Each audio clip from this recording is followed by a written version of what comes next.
Storygram Network. Hosting for this podcast is generously provided by Transistor at transistor.fm. If you would like It's Not About Food podcast a week earlier and ad-free, please support me on patreon.com/It's Not About Food. For more information about my books, my work, and my body love cards, you can go to my website at itsnotaboutfood.com. Hi, my name is Laurelee, and this is It's Not About Food. So it's not about food, and it's not about weight. What is it about? Everything else, because it's never ever about food or weight, never ever, not even one time, not ever, ever, ever.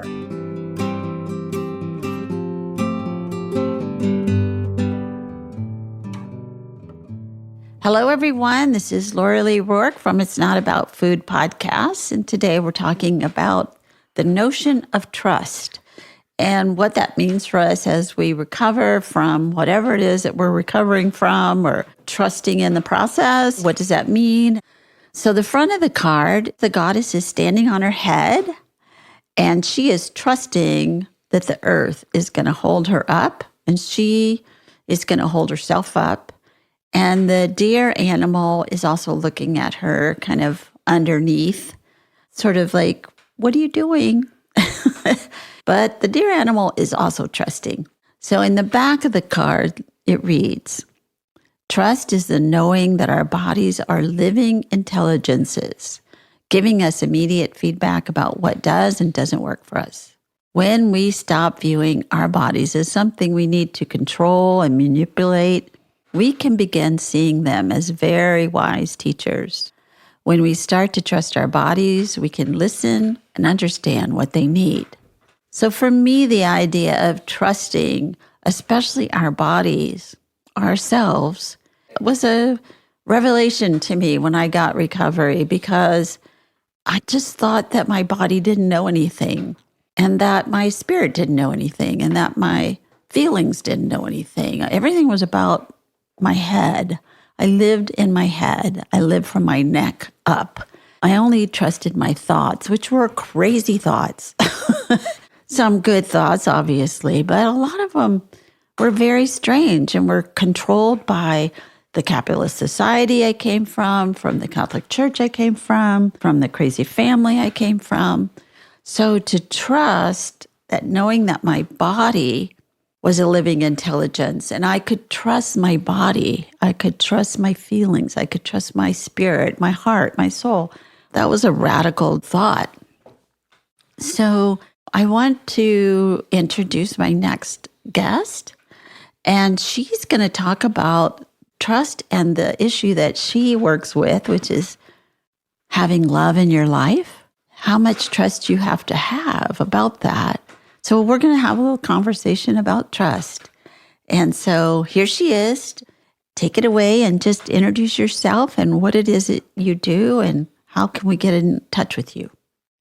Yes, I am Andrea Atherton, and I am a conscious love coach. And so I focus on relationship, but not only with a partner or with your family, but foundationally with yourself. Beautiful. Then you can begin to approach relationships in a mindful and intentional way. So going back to the trust thing, it's exactly that. You have to begin. You have to trust and be able to be vulnerable and open up your heart and your mind and trust that your body intuitively gives you messages on who you are, what you need, and who to begin to trust. Because intuition-wise, I think when people grow up in trauma or abusive homes, they're supposed to trust their caregivers. And it gets skewed. And I think it gets carried into our adult relationships. So how do you work with your clients or your people that you're coaching to make that jump into trusting their intuition, that they can love and be loved and they can open up to that? I use a lot of different modalities. Mainly, I work online. So it's in one-on-one online coaching. I also work with couples. But if we're talking about the individual coaching, like I said, I do in person in my office as well. But I use a lot of energy work. I'm a Reiki master. So I teach people how to connect with their body. I also use somatic work to help people begin to feel their emotions and begin to understand and use them as tools to navigate through their relationships, and especially relationship with themselves. Beautiful. So do you have kind of at your fingertips some sort of like helpful hints of how to do that at all? Oh, yeah. I actually just designed a meditation. I don't know if you're interested in going ahead and a little visualization and meditation. And I often, instead of closing your heart off to protect yourself, I use the love energy as a protective force, but also a vulnerable force so you can attract that love. I So love if that. you'd like, I can go ahead and take you through it. Let's do it. Let's do it. That's so great. Show and tell. Yes, rub your hands together and you're going to place it over your heart.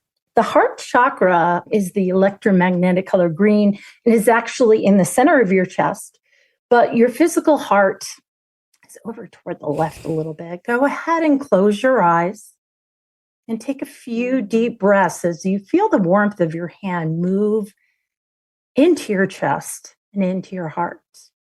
So feel that energy begin to expand and feel the energy of your heart. Now, I want you to think of a green crystal or stone that you're attracted to.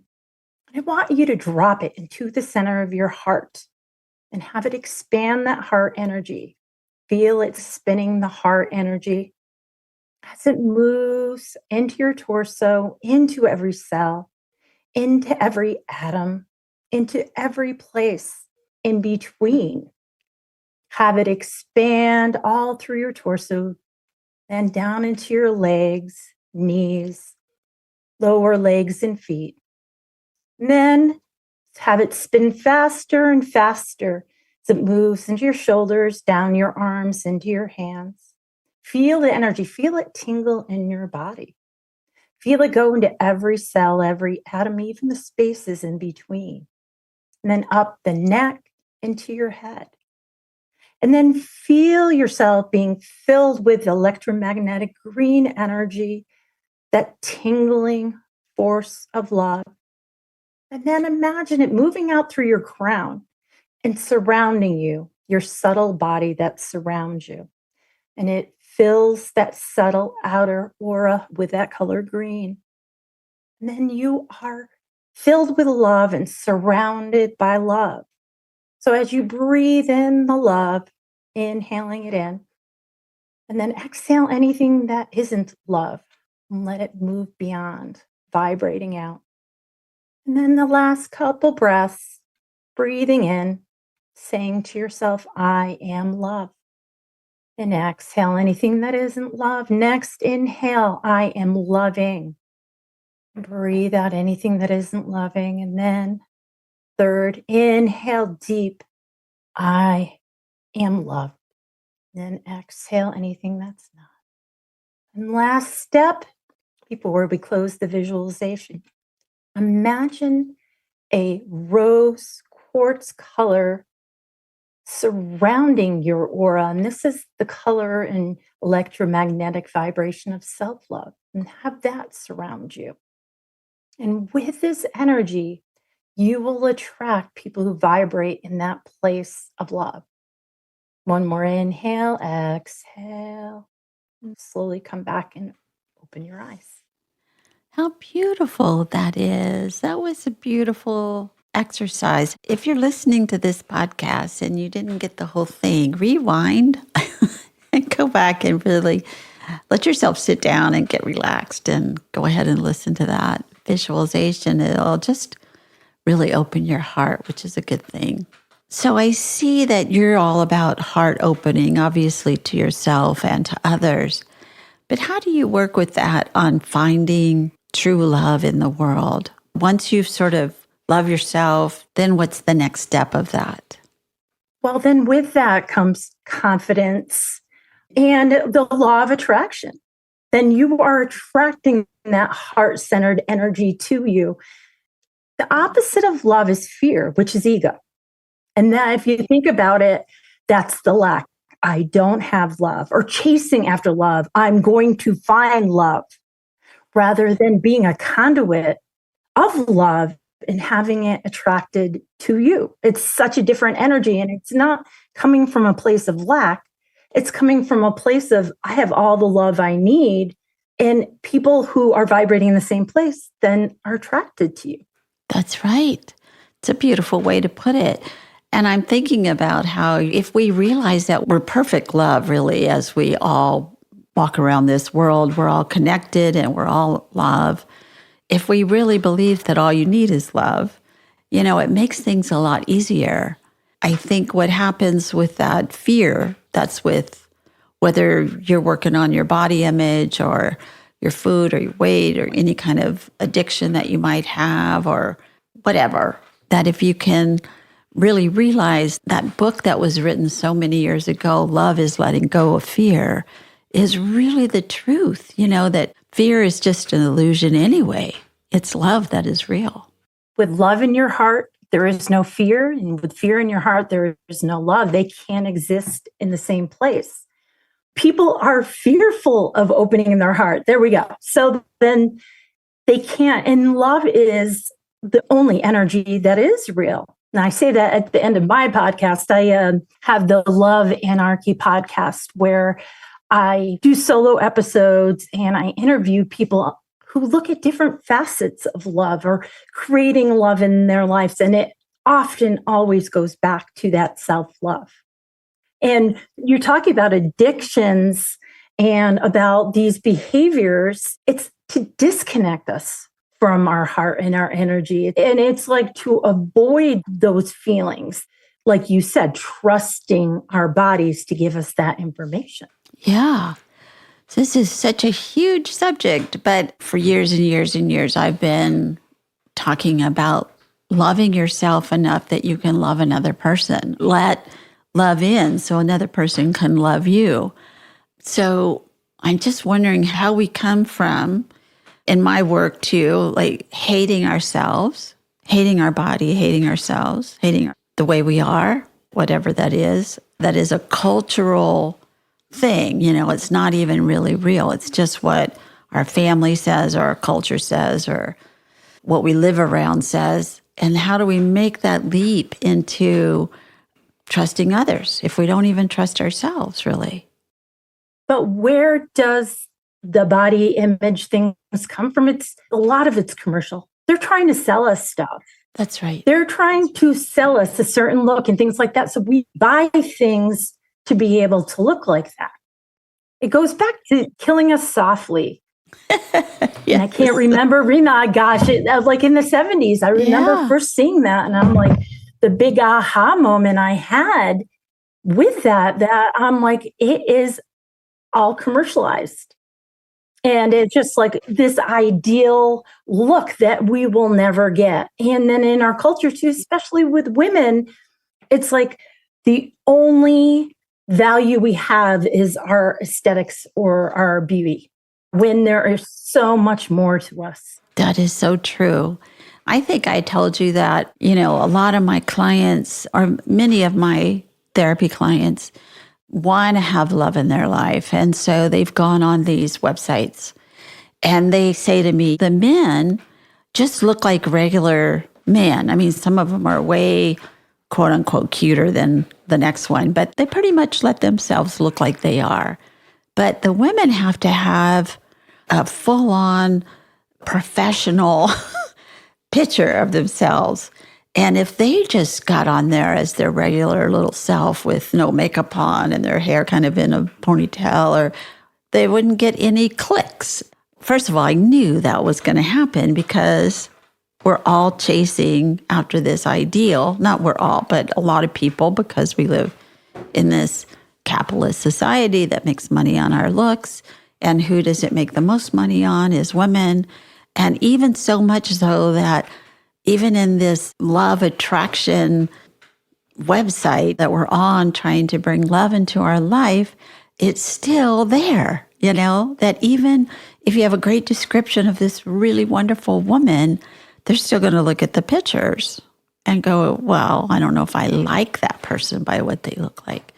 Whereas the woman, what I've heard with my women clients, they go, I kind of read their description of who they are. And it's just a weird, different way to come at it. So what do you tell your clients that are trying to, go online? You know why? And that's just the women's perception. There's more men on dating sites than there is women. And there is only a small percentage of men who get liked. I've worked with male clients who say, nobody said anything. And I'm like, you're going to have to step into that king energy and show these things. I think both men and women are apprehensive about doing it, or they go in the exact, like women, especially the cleavage, you feel like they have to show cleavage and things like that, or use filters. And it's actually men who have less luck on dating sites than women, but there is really only a small percentage, because the only thing we see or we can really judge by is the photos or how somebody looks. It gets deduced to that on both sides, men and the women's side. And it's very shallow and very competitive, both sides. So I love what you just said about the king energy.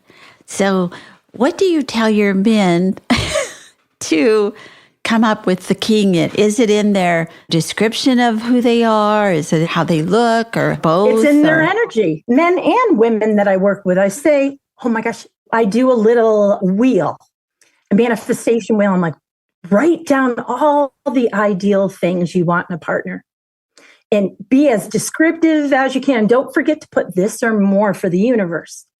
Then I paused. And then I said, let's turn it back on you. Are you all these things? Where do you need to work on that? Because if you want this king, you got to be queen. If you want this queen, you got to be king. So where do we need to work on that?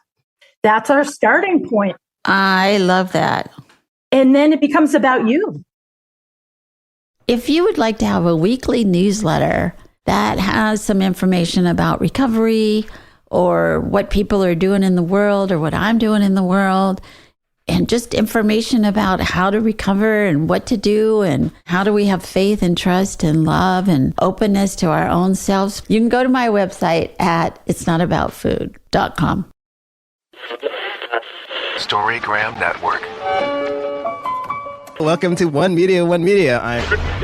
When you're whining with nurses. It's a place I like to call The Bleed. My name is Laurelee, and this is It's Not About Food. Storygram Network. I joined Beyond Hunger about 3 years ago after my own eating disorder recovery. I've been with the Peer Ed program for over a year. I've been a peer educator for a few weeks now. Beyond Hunger is an amazing organization in which high schoolers like me get to go to schools across the Bay Area and educate teens and students on mental health, body image, intuitive eating. I joined because it really helps people. I joined the program because I believe that the information we provide people my age is very important. Beyond Hunger has allowed me to connect with the youth in my community and reaffirm to myself what I know is true. It has given me an opportunity to educate others and inform others around my age. And I just think it's a really wonderful program. Because I want to teach other teens what I never learned. Appreciating your body through its ups and downs, navigating diet culture, and learning about intuitive emotions and hunger. And I felt that it was super important to continue to make change in the community. My name is Laurelee Roark, and I am one of the founders of Beyond Hunger. My business partner, Carol Normandy, and I founded it 1988. But for the last 25 years, we've been going into schools and talking about the issue of eating disorders and body hatred. We train young women to go in with us, peer-to-peer, student-to-student, and it is a wonderful program. Please give generously. Thank you. Yeah, if you want this, are you that? If you're honest and dependable, if you want that and somebody else, are you? Are you honest and dependable? So great. Perfect. And so then what happens with them? With them, well, oftentimes then I have them go ahead, and that's usually a homework assignment. So they sit down and they really look at the different things and then talk about how they need to get there. Because I think so many people are looking for that other perfect person to finally, so you can be lifted up. But nobody can do that for you. You have to do it for yourself. So I think it's a lesson in that kind of work. Then I have them, oftentimes I spent 26 years as an art therapist. I have them do a collage about if they reached all this goal or they became a queen or a king to their queen or king, what would that look like? And I have them do a manifestation collage so we have an end goal to move toward. That is so great. I love that idea. And so people can get a hold of you if they want to put this out into the world, that they would like a partner, a love partner in their life, and they need help with going online and doing that. You can work with them about that. Yeah, I sure can. I help people pick out photos. On one of my podcasts, I talked about the mistakes people make on profiles. And did you know that we are more likely to pick out not so good pictures of ourselves, and that we should actually ask our friends and family which one needs to go on the site? So I help people do that, or ones that really represent their energy or kind of where they're coming from. And then I help them write the profile too. I have an example of one man that I worked with and getting over, like, I'm never going to find somebody. I'm never. I'm like, yeah, you're telling the universe that right now. I hear that all the time. Let's step into your king energy and let's write a profile. Well, I don't know really what to write. I'm like, you know how many women are seeking men who really want a relationship? Because I really do. And I'm like, put it in the profile. Yeah. As we're writing our profile, it is a call to the universe of what we're wanting. Yes. And it's a call to ourselves to be that thing that we're saying. Exactly. Because the world mirrors us. Yes. So we need to be that thing that we're wanting. Yes. I love that. And if we can trust ourselves enough to bring another person into our lives, who are we to allow that to be okay to have that? I know in my life, I grew up with a very chaotic family, so I picked people that were very chaotic. And I was always very unhappy, but it's what I picked. And it wasn't until I said, I just keep getting this same person over and over. Why am I doing that? Because I was comfortable with chaos. And so I had to stop being comfortable with chaos.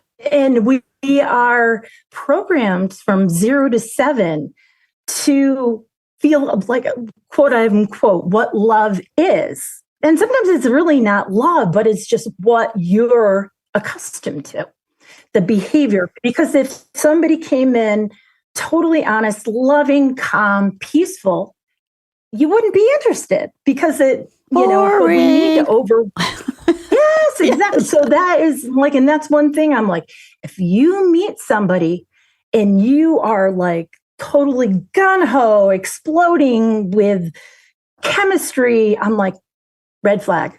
Walk away. Red flag. Walk away. This is not going to be okay for you. This is your mother, your father, your grandparent, whatever it is, Always. Your teacher. Yeah. I totally get that. And I also feel like that is exactly the right thing. It's like being able to be honest with ourselves of who we are and what we're bringing into our lives, which, a lot of times people don't want to look at that. They want to say, oh, all men are jerks or all women are crazy.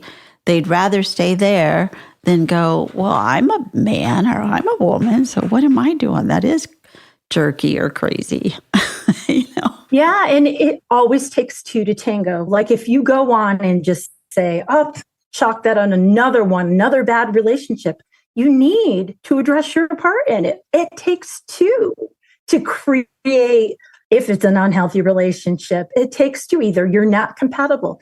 You got to begin to trust yourself, and that relationships are there to mirror to us the places that we're not healed. And relationships are a path to growth. And if you say, me and my significant other don't argue at all, we have a perfect relationship, that's the biggest red flag ever. Because it means they don't communicate and they don't speak what their needs are, or differing if it differs from their partner. Right. Yeah, I have a good friend who is a relationship therapist. She's a therapist and she specializes in relationships. And she says, you hire somebody to push the buttons that you need pushed, and it's not fair to then fire them when they push those buttons. And I think that's such a great thing when we realize that I picked this person because I needed to heal those spots that they're going to keep pressing. It's easier to see on the other person. That's where you can forgive people, because everybody's a lesson in our lives. And everybody comes into our lives for a reason, a season, or a lifetime.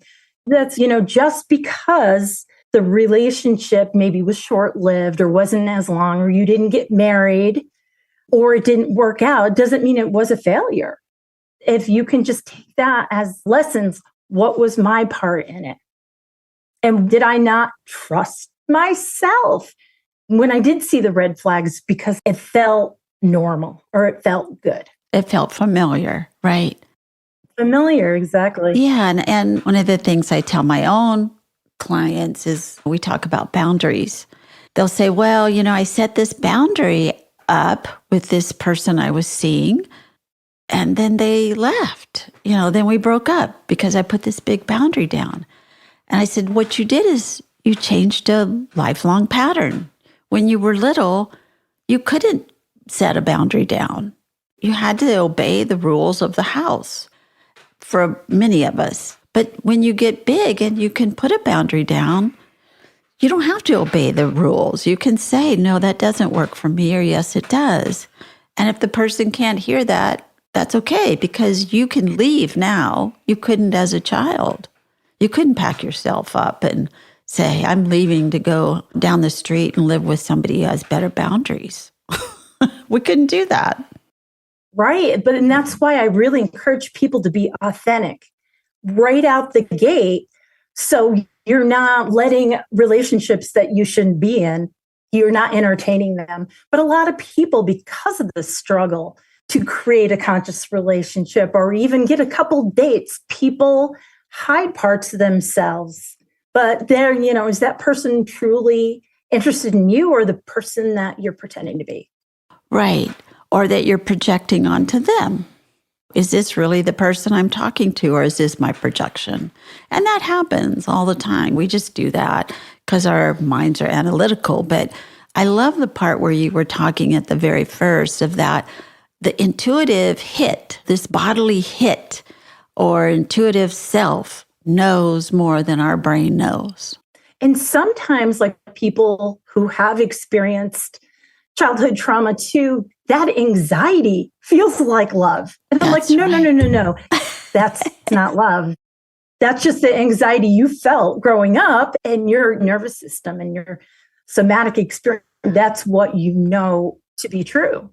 And again, how meeting somebody, whether it's a friend or an idea or a class or a lover or whatever, then listening to that hit, that bodily hit, that intuitive knowing and paying attention to it is sometimes hard, because then you're, this really isn't right for me. I was hoping that it would be, because then I would be done with this part.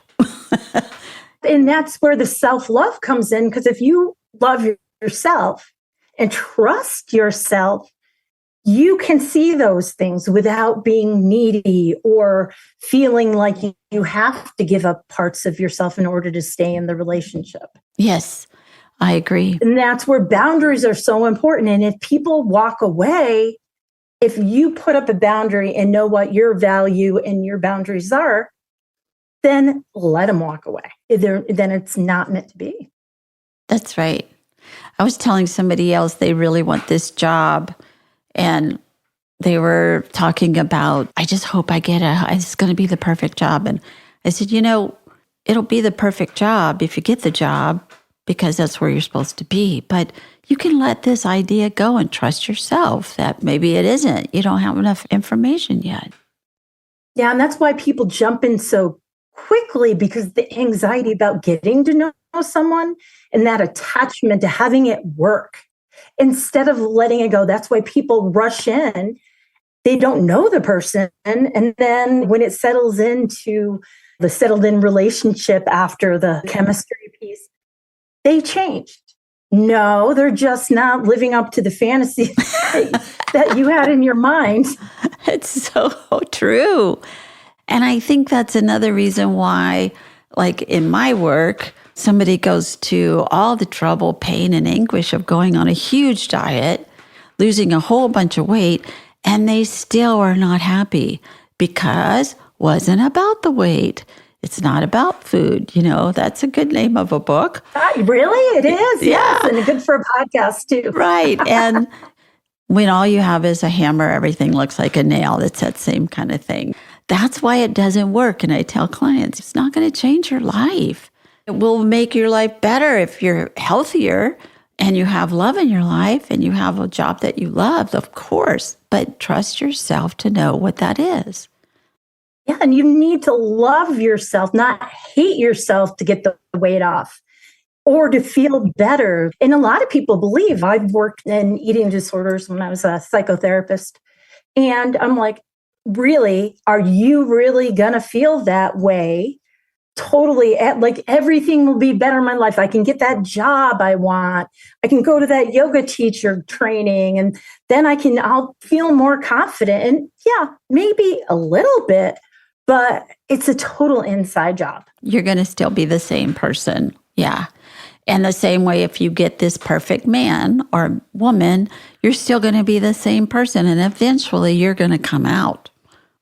Like you're saying, Well, and if you get this perfect person and you're not aligned with those energies, you're going to sabotage it because it's not going to feel like a fit, because you're going to feel less than.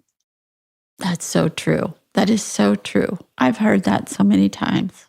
I'm better than that person, or I'm worse than that person, instead of we're equal people. What a concept. And what about being concerned about the other person, not like what I want? He needs to be tall. He needs to be handsome. And that's what I said, about showing up as the king or queen too. If you do land this ideal person, if you haven't changed those things for yourself, the relationship is going to fall apart. It's not an energetic match. It's not an emotional match. I love that. That is so great. I am so glad we had this talk. I can see that we could have a lot more to say to each other. So I'm wondering if you would read the last part of this card. Today, I will practice trusting my body completely to tell me what it needs. I will trust it to tell me if I'm hot or cold, hungry or full, tired or energetic, at ease or uncomfortable. I will listen to its signals and sensations. I will respond to what it needs. Isn't that the most simple thing? And we can do that with love or work or ourselves or with everything. It's a no-brainer, isn't it? Exactly. But starting with our center, mind, body, spirit, and then out into the world. I love it. So tell me how people can get a hold of you. My website is andreaatherton.com, and that's my Mindful Love website. I'm offering an 8-week program either in person if you're in Northern Colorado or online. I'm doing international, utilizing some of the things that I talked about here, like beginning to be the king and the queen. So you can call that in, or helping couples rewrite their love story so they can have a more conscious, passionate relationship. And that is on my website too, all the information about that 8-week program, and sign up for a relationship clarity call when you're on my website. And I will help you find your number one obstacle to finding the love that you are seeking. I'm also on Facebook, Andrea Atherton 17. And my podcast, Love Anarchy Podcast, is also on my webpage, but also I have a community page for the podcast on Facebook. Beautiful. And I love you brought your dog. Yes, Miss Audrey, my sidekick. I always say that find somebody who looks at you like your dog looks at you. That is true. Love. Not how your cat looks at you with disdain. Oh, no. Thank you so much. And thank you, Audrey, for making an appearance. Thank you very much. Have a great day. Oh, Laurelee, it was my pleasure. Thank you so much for having me. Bye. Thank you for listening. And be sure and follow me on Patreon, Instagram, Twitter, Facebook, and itsnotaboutfood.com. Thanks.